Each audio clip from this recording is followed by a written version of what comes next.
نحمده ونصلي على رسوله الكريم اما بعد فاعوذ بالله من الشيطان الرجيم بسم الله الرحمن الرحيم قال الله تبارك وتعالى في القرآن المجيد والفرقان الحميد انما المؤمنون الذين اذا ذكر الله وجلت قلوبهم۔ محترم حضرات، اللہ جل شانہ کا بڑا احسان ہے، اس کا کرم ہے کہ اس نے ہم لوگوں کو یہاں پر ذکر کی مجلس میں جمع فرمایا، ذکر کرنے کی توفیق عطا فرمائی۔ یہ اللہ کا ذکر کرنا یہ بہت بڑی نعمت ہے۔ اللہ کا ذکر کرنے سے اللہ کی محبت پیدا ہوتی ہے دل کے اندر۔ اللہ کا ذکر کرنے سے اللہ جل شانہ سے تعلق جڑتا ہے انسان کا۔ اللہ تبارک و تعالی سے جب تعلق جڑ جائے گا اور اللہ کی محبت جب پیدا ہو جائے گی تو انسان کے بہت سارے کام حل ہو جائیں گے۔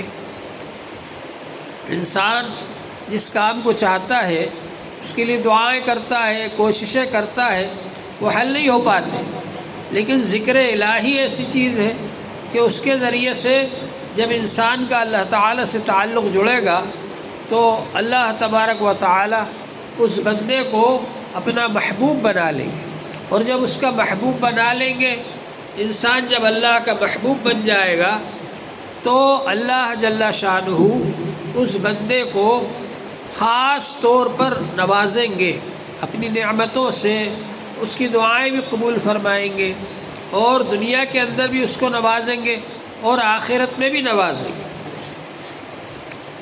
انسان کا اللہ سے تعلق جڑ جائے اور اللہ تبارک و تعالی کی محبت اس کے دل میں ہو، یہ کیسے پتہ چلتا ہے؟ یہ اس وقت پتہ چلتا ہے انما المؤمنون الذین اذا ذکر اللہ وجلت قلوبهم۔ ایمان والے تو وہ لوگ ہیں کہ جب ان کے سامنے اللہ کا ذکر کیا جاتا ہے تو ان کے دل تڑپ جاتے ہیں، ان کے دلوں میں اللہ کا خوف پیدا ہو جاتا ہے۔ اللہ تبارک و تعالی کی محبت کی وجہ سے ان کے دلوں کے اندر بے چینی پیدا ہو جاتی ہے، یعنی اللہ سے تعلق اور زیادہ جڑتا ہے ان کا۔ تو انسان اللہ تبارک و تعالی سے جڑنے کے لیے اللہ کا ذکر کرے، اللہ سے تعلق قائم کرنے کے لیے اور تعلق مضبوط قائم کرنے کے لیے اللہ تعالیٰ کا ذکر کرے۔ اور جب انسان اللہ تعالیٰ کا ذکر کرے گا تو اللہ تبارک و تعالیٰ اس کو اس دنیا میں بھی نوازیں گے اور آخرت میں بھی نوازیں گے اس کو۔ اللہ تعالیٰ کے نزدیک سب سے بڑا درجہ ذکر کرنے والوں کا ہے۔ حدیث پاک میں آتا ہے کہ اللہ تعالیٰ فرمائیں گے کہ اب جب یہ بندے میدان حشر میں آئیں گے تو اب سب لوگ دیکھ لیں گے کہ میں ان کو کیسی کیسی نعمتوں سے نوازتا ہوں۔ دنیا کے اندر جب کچھ لوگ بیٹھ کر اللہ کا ذکر کرتے ہیں تو بعض لوگ ان کو حقیر سمجھتے ہیں، یہ سمجھتے ہیں ارے کیا ہوگا، اس طرح بیٹھ کر ذکر کرنے سے کیا فائدہ ہے، اس چیز کو معمولی سمجھتے ہیں، حقیر سمجھتے ہیں۔ اللہ تبارک و تعالی فرمائیں گے میدان حشر میں آج میں نوازوں گا اپنے بندوں کو، ذکر کرنے والوں کو۔ تو اب سب لوگوں کی سمجھ میں آئے گا کہ ذکر کرنا کتنی بڑی نعمت تھی، کتنا بڑا کام تھا، جس کی وجہ سے دنیا میں تو نعمتیں ملی صحیح، اور یہاں میدان حشر میں بھی آج اللہ تعالیٰ کی یہ نعمتیں مل رہی ہے۔ تو اللہ تعالیٰ کا ذکر انسان کو کرتے رہنا چاہیے۔ ذکر کرنے سے ہی اللہ کا قرب حاصل ہوتا ہے، انسان اللہ کے قریب ہو جاتا ہے، اور جب اللہ کے قریب ہو جائے گا تو بہت سارے مسائل ویسے ہی حل ہو جائیں گے۔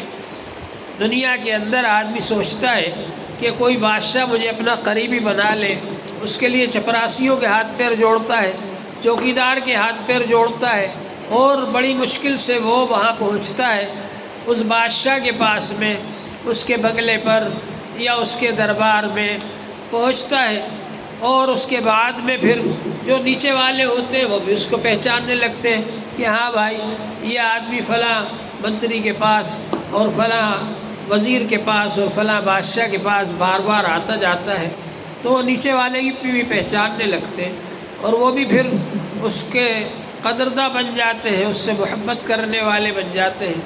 تو انسان جب اللہ تبارک و تعالی سے تعلق جوڑتا ہے تو اللہ جل شانہ جبرائیل علیہ السلام سے فرماتے ہیں کہ فلاں بندے سے میں محبت کرتا ہوں، تم بھی محبت کرو، تو جبرائیل علیہ السلام اس سے محبت کرنے لگ جاتے ہیں۔ پھر اس کے بعد میں جبرائیل علیہ السلام فرشتوں سے کہتے ہیں کہ فلاں بندے سے اللہ تعالیٰ محبت کرتے ہیں اور میں بھی محبت کرتا ہوں، تم بھی محبت کرو، تو فرشتے بھی اس سے محبت کرنے لگ جاتے ہیں۔ اور پھر اس کے بعد میں حضرت جبرائیل علیہ السلام زمین پر آ کر کے اعلان فرماتے ہیں اور زمین والوں سے کہتے ہیں کہ فلاں بندے سے اللہ تعالیٰ محبت کرتے، میں بھی محبت کرتا ہوں، آسمانوں کے فرشتے بھی محبت کرتے، تم لوگ بھی ان سے محبت کرو، تو زمین والے بھی ان سے محبت کرنے لگ جاتے۔ تو انسان جب اللہ کا ذکر کرتا ہے تو اللہ تبارک و تعالیٰ کی محبت اس کے دل میں بھی آتی ہے اور اللہ تعالیٰ بھی اس کو اپنا محبوب بنا لیتے ہیں۔ تو اللہ کا محبوب بننے کے لیے ایک تو ہے اللہ کا ذکر، اور اللہ کا محبوب بننے کے لیے ایک یہ ہے کہ نبی پاک صلی اللہ علیہ وآلہ وسلم کے طریقے کے مطابق آدمی اپنی زندگی کو بنائے، تو اس سے بھی اللہ تعالیٰ محبوب بنا لیں گے۔ قُلْ إِن كُنتُمْ تُحِبُّونَ اللَّهَ فَاتَّبِعُونِي يُحْبِبْكُمُ اللَّهُ، آپ ان لوگوں سے کہہ دیجئے کہ اگر تم اللہ سے محبت کرنے والے ہو تو نبی صلی اللہ علیہ وآلہ وسلم کے طریقے کے مطابق چلو، تو اللہ تعالیٰ خود تم کو محبوب بنا لیں گے۔ جو انسان نبی صلی اللہ علیہ وآلہ وسلم کے طریقے کے مطابق زندگی گزارے گا، اللہ تبارک و تعالیٰ اس کو محبوب بنا لیں گے۔ آپ نے سنا ہوگا کہ حضرت موسیٰ علیہ السلام نے جب دعوت دی فرعون کو ایمان قبول کرنے کی، تو اس نے مذاق اڑایا، کہا ہمارے یہاں کا پلا ہوا پرورش پایا ہوا اور ہمارے سامنے آ کر کے بزرگ بن رہا ہے، ہم سے کہہ رہا ہے کہ میں نبی بن گیا اور ایک اللہ کو مانو۔ تو اس نے مذاق اڑایا، اور اس کے بعد میں جب حضرت موسیٰ علیہ السلام نے اپنا معجزہ دکھایا کہ میرے نبی ہونے کی یہ نشانی ہے، ہاتھ کو داخل کیا بغل میں اور اس کو نکال کر ظاہر کیا تو وہ روشن ہو گیا ہاتھ، اور اس لکڑی کو پھینکا جس پر ٹیکا لگاتے تھے، سہارا لگاتے تھے، اس کو پھینکا تو وہ سانپ بن گیا۔ تو فرعون نے کہا ارے یہ تو جادوگر ہے۔ تو فرعون نے پوری حکومت میں جہاں جہاں بھی اس کی حکومت تھی سب جگہ اعلان کروا دیا جتنے جادوگر ہیں فلاں دن سب لوگ جمع ہو جائیں میدان کے اندر۔ سب لوگ آ گئے۔ اب وہ جادوگروں نے کہا کہ کچھ انعام بھی ملے گا ہمیں اگر ہم جیت جائیں گے تو فرعون نے کہا ہاں میں تم کو اپنا قریبی بنا لوں گا، میرے قریبی بن جاؤ گے، تم بادشاہ کے قریبی بن گئے تو پھر کتنی بڑی نعمت مل گئی، اس سے بڑھ کر اور کیا چاہیے، تو میں تم کو اپنا قریبی بنا لوں گا۔ اب جب میدان میں آئے، مقابلے پر آئے، تو ان لوگوں نے اپنی طرف سے ایک ایک لاٹھی اور ایک ایک رسی پھینکی۔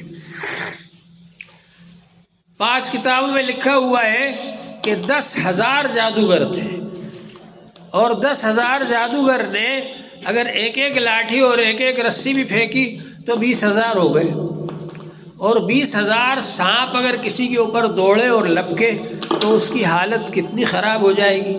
ہمیں تو کوئی ایک ہی سانپ نظر آ جائے اور وہ ادھر کو جا رہا ہو، ادھر بھی نہیں آ رہا ہماری طرف، اس سے بھی حالت خراب ہو جائے۔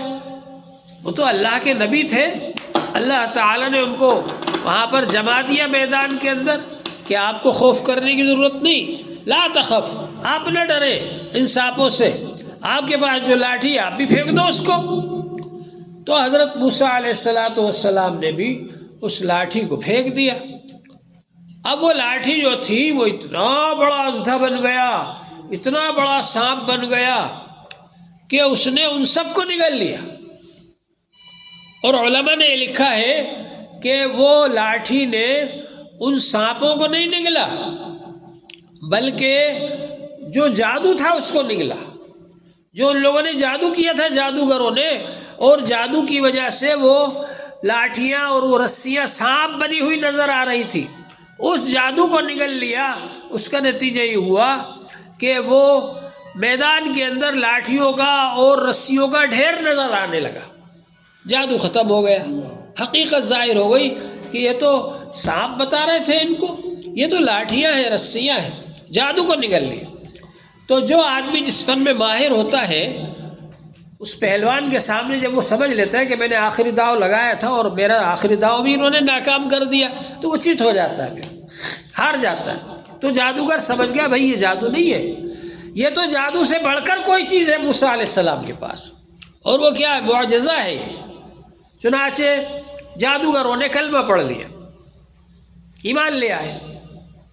اب میں آپ کو اس واقعے میں جو چیز اس وقت سنانا چاہ رہا ہوں وہ یہ ہے کہ جب جادوگر ایمان لے آئے تو حضرت موسیٰ علیہ السلام نے اللہ تعالیٰ سے پوچھا کہ اللہ تعالیٰ جس کے پاس میں آیا تھا فرعون، وہ تو ایمان لایا نہیں، یہ جادوگر ایمان لے آئے، اس کی کیا وجہ ہے؟ تو اللہ تعالیٰ نے فرمایا کہ یہ جادوگر جب آپ کے مقابلے کے لیے آئے، آپ کے جیسے کپڑے پہن کر آئے، آپ کے جیسا جبہ پہن کر آئے، آپ کی شکل و صورت بنا کر کے آئے، تو ہماری غیرت نے اس بات کو گوارا نہیں کیا کہ ایک بار جس نے ہمارے پیارے نبی ہمارے محبوب کی صورت بنا لی، ہم اس کو دوبارہ کفر میں لوٹائیں۔ یہ ہماری غیرت نے گوارا نہیں کیا، اس لیے ہم نے ان سب کو ایمان سے نواز دیا۔ تو نبی پاک صلی اللہ علیہ وآلہ وسلم جیسی صورت بنائے، نبی پاک صلی اللہ علیہ وآلہ وسلم جیسے طریقے اختیار کریں، ان کے طریقوں کے مطابق زندگی بنائے، اور اپنے لباس میں، اپنے کھانے پینے میں، اپنے چلنے پھرنے میں، اپنے بولنے میں، اٹھنے بیٹھنے میں، ہر چیز میں حضور صلی اللہ علیہ وآلہ وسلم کی سنتوں کو اختیار کریں۔ یہ بھی اللہ کا محبوب بننے کا ذریعہ ہے، اور یہ آسان ذریعہ ہے۔ اللہ تعالیٰ نے فرمایا قُلْ إِن كُنتُمْ تُحِبُّونَ اللَّهَ، آپ کہہ دیجئے کہ اگر تم اللہ سے محبت کرنے والے ہو فَاتَّبِعُونِي، میرے طریقے پر چلو، یعنی نبی صلی اللہ علیہ وآلہ وسلم کے طریقے پر چلو، يُحْبِبْكُمُ اللَّهُ، اس سے فائدہ ہوگا کہ اللہ تعالیٰ تم کو خود محبوب بنا لیں گے۔ تو اللہ کا محبوب بننے کا ایک طریقہ تو یہ ہے کہ آدمی اللہ کا ذکر کرے، اور اللہ کا محبوب بننے کا ایک طریقہ یہ ہے کہ آدمی رسول پاک صلی اللہ علیہ وآلہ وسلم کے طریقوں پر چلے۔ اللہ کا ذکر اور سنت رسول صلی اللہ علیہ وآلہ وسلم کے مطابق زندگی بنانا، یہ دو کام ایسے ہیں کہ انسان اللہ کا محبوب بن جاتا ہے۔ اور ایک تو یہ ہے کہ آپ اللہ کے عاشق بن جائیں، اللہ سے محبت کرنے والے بن جائیں، اور ایک یہ کہ اللہ خود آپ کو محبوب بنا لے۔ عاشق کا راستہ زیادہ لمبا ہوتا ہے۔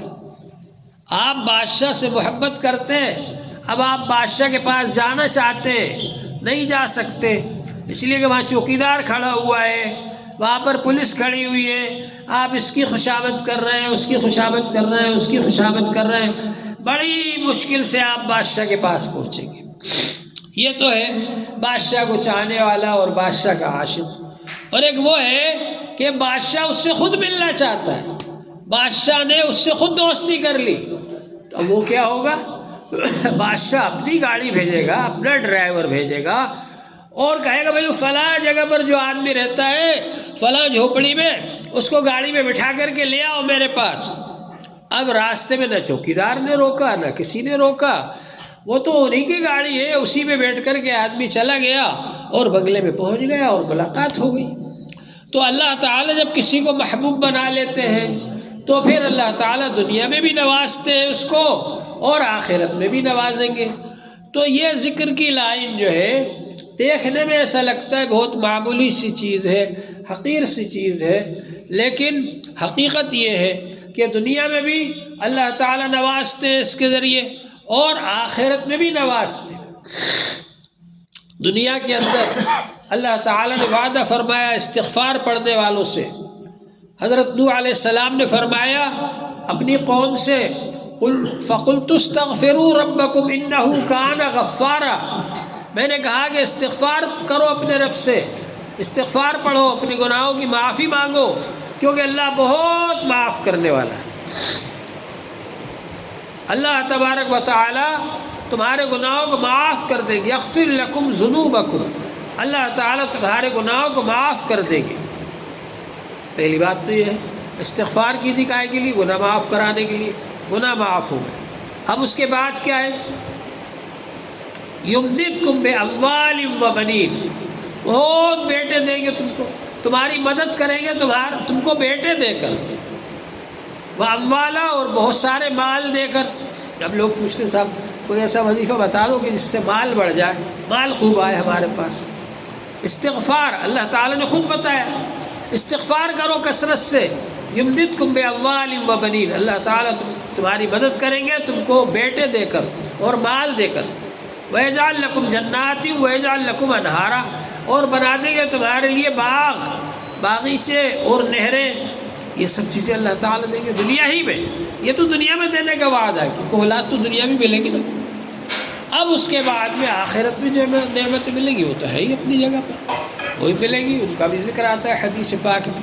تو انسان جب اللہ تعالیٰ سے جڑتا ہے تو اللہ تعالیٰ اس کو دنیا میں بھی نوازتے۔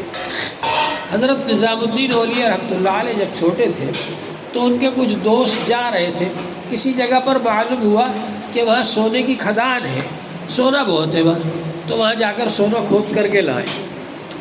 جا رہے تھے، اب جاتے جاتے راستے میں حضرت بابا فرید الدین گنج شکر رحمۃ اللہ علیہ کے پاس سے گزرے تو ان کی مجلس اتنی اچھی لگی حضرت نظام الدین اولیاء رحمۃ اللہ علیہ کو کہ وہیں بیٹھ گئے، اور ان کے جو ساتھی تھے 3-4 وہ چلے گئے اور وہاں گئے اس گاؤں میں یا اس جگہ پر، اور وہاں سے سونا وونا کھود کھاد کر کے لائے۔ اب جب واپس آئے پھر وہاں سے گزرے تو وہاں رک گئے وہ لوگ۔ حضرت نظام الدین اولیاء سے ملاقات کی اور کہا دیکھو ہم کتنا سارا سونا کھود کر کے لائے، اگر تم ہمارے ساتھ چلتے تو تم کو بھی یہ سونا مل جاتا، تم گئے نہیں ہمارے ساتھ، یہیں بیٹھ کر رہ گئے، یہاں بیٹھنے سے کیا ملا تم کو؟ حضرت نظام الدین اولیاء رحمۃ اللہ علیہ بھی اس وقت بچے تھے، ان کے دل میں افسوس ہوا کہ اگر میں ان کے ساتھ چلا جاتا تو اچھا تھا۔ تو حضرت بابا فرید الدین گنج شکر رحمۃ اللہ علیہ نے ان کو دیکھا کہ چہرہ تھوڑا اداس ہو رہا ہے، پوچھا کیا بات ہے؟ کہا کہ میں ان لوگوں کے ساتھ وہاں جا رہا تھا سونا کھودنے کے لیے اور میں یہاں رک گیا، یہ لوگ چلے گئے اور سونا کھود کر کے لے آئے، مجھے کچھ نہیں ملا، اس لیے مجھے افسوس ہو رہا ہے۔ خیر بات گئی آئی ہو گئی۔ اس کو کچھ دنوں کے بعد حضرت نظام الدین اولیاء رحمۃ اللہ علیہ کو حضرت بابا گنج شکر رحمۃ اللہ علیہ نے بھیجا، کہا جاؤ مجھے پیشاب کے لیے جانا ہے، ڈھیلا لے کر کے آنا ادھر سے۔ اب گئے خواجہ نظام الدین اولیاء رحمۃ اللہ علیہ، تو یہاں بھی مٹی اٹھانا چاہ رہا ہے، وہ سونا بنا ہوا ہے، سونے کا ڈھیلا پڑا ہوا ہے، ابھی مٹی کا چاہیے۔ پھر دوسری جگہ دیکھتے ہیں وہاں مٹی کا ہوگا، وہاں بھی سونے کا پڑا ہوا ہے۔ بہت دیر ہو گئی، اب آئے کہا حضرت وہ مل ہی نہیں رہا ہے، سب سونا ہی سونا پڑا ہوا ہے، مٹی کا ڈھیلا مل ہی نہیں رہا ہے کہ میں اٹھا کر لاؤں۔ تو وہی تو سونا ہے یہ جس پر تم کو افسوس ہو رہا تھا، یہ سونا تو یہاں بہت پڑا ہوا ہے، اٹھا کر لے جاؤ یہاں سے جتنا چاہو۔ تو اللہ تبارک و تعالیٰ کی سب نعمتیں ملتی ہیں دنیا ہی کے اندر۔ ایک عورت آئی حضرت بابا فرید الدین گنج شکر رحمۃ اللہ علیہ کے پاس، مجھے بہت پریشانی ہے، یہ وہ ہے فلاں ہے۔ حضرت سنتے رہے، پھر اس کے بعد اس سے کہا جاؤ ایک اینٹ اٹھا کر لے آؤ، وہ اینٹ اٹھا کر کے لے آئی۔ اب اینٹ اٹھا کر کے لے آئی تو اس کو حضرت نے اس پر پڑھ کر پھونک دیا، کہا جاؤ یہ لے جاؤ۔ اب لے گئی، گھر لے جا کے دیکھا تو سونے کی اینٹ تھی، وہ بہت خوش ہوئی۔ اب اس سے جب تک کام چلتا رہا، چلاتی رہی کام۔ جب وہ اینٹ ختم ہو گئی تو اس نے اپنے بچوں سے کہا لانا اینٹ اٹھا کر کے، اس کے بچے اینٹ اٹھا کر لے آئے۔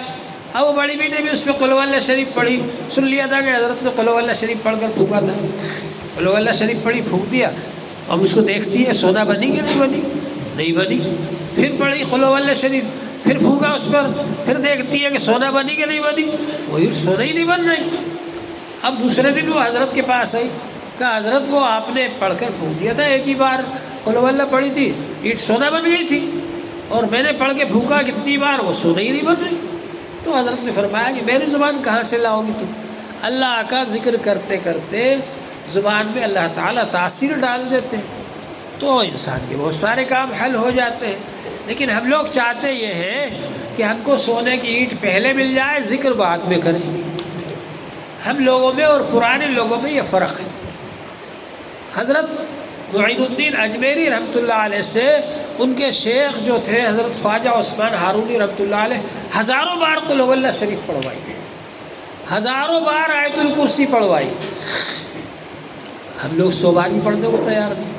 اگر کسی سے کہہ دو کہ 100 بار آیت الکرسی پڑھ لو، 100 بار قل هو اللہ شریف پڑھ لو، ہاں 100 بار ہوتے 100 بار تو بہت ٹائم لگ جائے گا۔ ہم لوگ پڑھنے کو تیار نہیں، اور وہ حضرات پڑھتے تھے۔ اب جب یہاں پر آئے ہندوستان میں اکیلے آئے اور چاروں طرف سے جادوگروں نے حملہ کیا اور راجہ بھی مخالف ہو گیا، راجہ نے جادوگروں کو بلایا، پولیس کو بھیج دیا، حضرت نے وہی آیت الکرسی پڑھ کے پھونکی، سارا جادو ختم۔ حضرت نے وہی آیت الکرسی پڑھ کے پھونکی، سب کیا ہے؟ جب آدمی اس کو پڑھتا ہے اس کے اندر یقین پیدا ہوتا ہے کہ اللہ تعالیٰ اسی کے ذریعے سے میرا کام بنائے، اور وہ یقین جب پیدا ہو جاتا ہے تو پھر اللہ تعالیٰ کام حل کر دیتے۔ آپ میرے پاس آئے، میں نے کہا کہ میں آپ کے لیے چائے لے کر آتا ہوں، تو آپ کو چائے کا علم الیقین ہو گیا کہ ہاں چائے لائیں گے، چائے کیسی ہوتی ہے۔ اب اس کے بعد جب میں نے لا کر کے کپ آپ کے سامنے رکھ دیا، اس میں سے بھاپ نکل رہی ہے، آپ دیکھ رہے ہیں بہت سارا دودھ اس میں ڈلا ہوا ہے، بھاپ نکل رہی ہے۔ اب آپ کو عین الیقین ہو گیا کہ ہاں چائے آ گئی صاحب۔ اب اس کے بعد جب آپ نے اس کو پیا چائے کو، تو اب آپ کو حق الیقین ہو گیا، ہاں چائے ہی ہے، کچھ اور نہیں ہے، اس میں پتی بھی ڈلی ہے، اس میں شکر بھی ڈلی ہے، اس میں سب چیزیں ڈلی ہوئی، دودھ بھی ڈلا ہے، چائے ہے۔ اسی طرح سے اللہ والے جو یہ کام کرواتے ہیں، عبادت کرواتے ہیں۔ ابھی ہم لوگ عبادت کر رہے ہیں اپنے طریقے پر، چلو بھائی ٹھیک ہے نماز کا وقت ہو گیا، جماعت والے آ گئے بلانے، چلو نماز پڑھ لو، چلو رمضان کا مہینہ آ گیا، مولوی صاحب آ گئے چندہ لینے، دے دو زکوٰۃ، جی رمضان کا مہینہ آ گیا، قاضی صاحب نے اعلان کر دیا کہ ہاں چاند ہو گیا، چلو رکھ لو روزہ۔ سب لوگ جا رہے ہیں حج کو، اللہ کا دیا ہوا پیسہ ہے، چلو اپن بھی چلیں حج کو۔ تو ابھی ہم قانون سمجھ کر عبادت کرتے ہیں، لیکن جب ہم اللہ کا ذکر کریں گے تو یہی عبادت ہم اللہ کی محبت میں کرنے لگیں گے، پھر اس کا مزہ ہی کچھ اور ہوگا۔ صحابہ اکرام 2 رکعت نماز پڑھ کر اپنے سارے مسائل اللہ سے حل کروا لیتے تھے، اور ہم لوگ کتنی رکعتیں پڑھتے ہیں، ہمارے مسائل ہی حل نہیں ہوتے۔ ہمارے والد صاحب کے پاس کوئی آتا، نہ تو کوئی تعویذ دیتے، نہ کچھ پڑھنے کو بتاتے، بلکہ وہی صلاۃ الحاجت پڑھو، صلاۃ الحاجت پڑھواتے تھے، 2 رکعت نماز صلاۃ الحاجت پڑھو۔ ہم لوگ کیا جاتے ہیں ادھر ہم دعا کریں فوراً قبول ہو جائے۔ ایک آدمی مسجد میں آیا جمعے کے دن، اس نے سن لیا بیان میں کہ جمعے کے دن دعا قبول ہوتی ہے، تو مسجد میں آ گیا صبح سے نہا دھو کر کے تیار ہو کے، اور دعا کر رہا ہے اللہ میرا گھر سونے سے بھر دے، اللہ میرا گھر سونے سے بھر دے، اللہ میرا گھر سونے سے بھر دے۔ بہت دیر ہو گئی سونے سے نہیں بھر، تو اس نے کہا سونے سے نہیں بھرتا تو بھوسے سے ہی بھر دے، اور وہی قبولیت کا وقت تھا، اس کا گھر بھوسے سے بھر گیا۔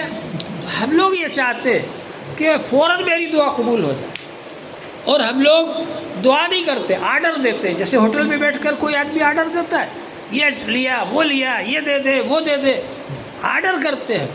دعا ہوتی ہے عاجزی انکساری سے، آدمی اپنے آپ کو بے حقیقت سمجھے، اپنے کو چھوٹا سمجھے، اپنے کو کمزور سمجھے، اللہ تعالیٰ کو بڑا سمجھے، اور اس کی تعریف کرے، اور اس سے دعا مانگے کہ اللہ تعالیٰ میرا یہ کام کر دیجیے، آپ ہی کر سکتے ہیں، آپ ہی کرنے والے، آپ قادر مطلق، اس کا کام ہو جائے گا۔